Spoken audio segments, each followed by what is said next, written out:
Hello guys, ito pala tutorial paano makakuha ng free sample sa TikTok app.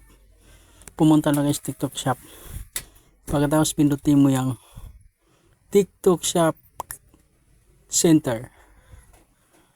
Pagkatapos guys, yan, pindutin mo yung product marketplace.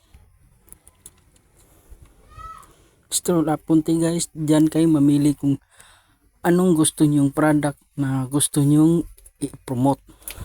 Sa akin guys, yan ang napili ko.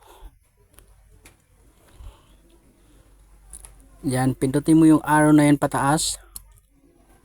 Pagkatapos, makita mo yung get sample. Pindutin nyo yan guys. Yan. Then,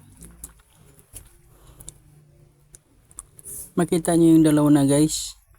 Dalawang pagpilian na yan. Mamili kayo dyan sa akin kasi ito yung gusto ko. Yan.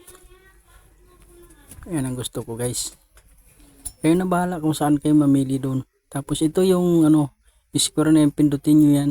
Lagyan ng check. Kasi yun yung usapan nyo ng TikTok. Paano kayo mag-promote. Din submit. Yun lang guys. Maraming salamat. Hanggang sa susunod guys. Ingat tayong lahat. God bless.